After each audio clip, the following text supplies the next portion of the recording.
Chair of Budget Committee. Honorable Chair, allow me, because I do not want to belabor the point and repeat myself again and again on every clause, you allow me just to make a brief statement. As I said before, the county government additional allocation bill emanates from here. Then we take again to the Senate. And if the Senate amends any of the clauses of the bill, then it comes back here. Once it comes back here, this House may go with the side, may go on the side of the Senate proposal, or we reject. But Honorable Speaker, upon the perusal of the amendments as the Budget and Appropriations Committee, we made a decision to reject.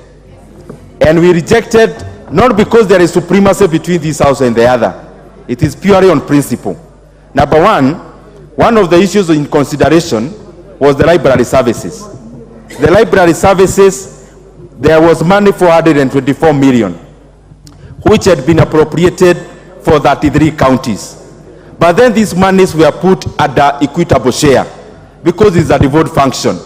Then what happens is that when this bill went to Senate, then Senate is proposing, on top of the 424 million we had already appropriated, that we had a similar amount, then now to go to the 33 counties. Honorable Speaker, this House has already passed the appropriations bill. So the monies that we are drawing for any MDA or county government is actually coming from the express authority from the appropriations bill. And therefore there is actually no money to give in terms of addition. The second issue that we actually rejected is that, and this is the last one, Honorable Speaker,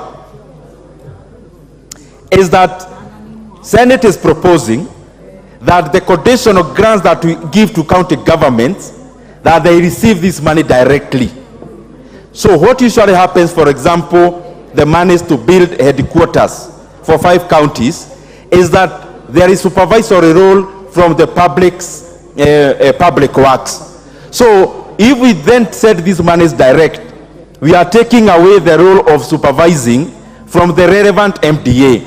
And therefore, Honorable Speaker, on all the 6 clauses, so that I don't repeat myself, we are actually against all the amendments, Honorable Speaker.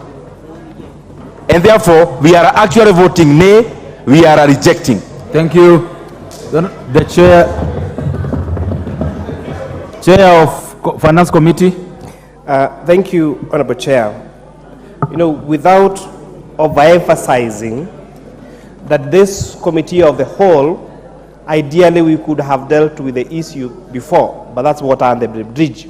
So the import of the voting of these particular clauses is that if we accept the clauses as recommended by the Senate, that means you'll be allocating the money, will be agreeing with the recommendations by the Senate.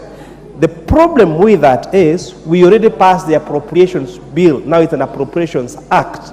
So in terms of a double entry debit credit way, then you are allocating additional funds to something, but you have not provided for that money.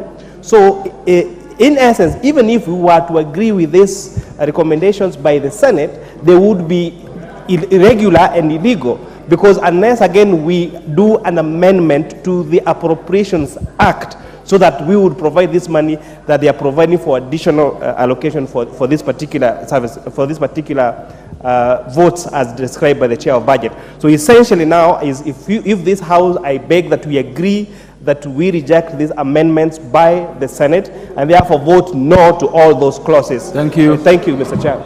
Now I must allow this side. I'll give the Honorable Tuku. Thank you, Chair.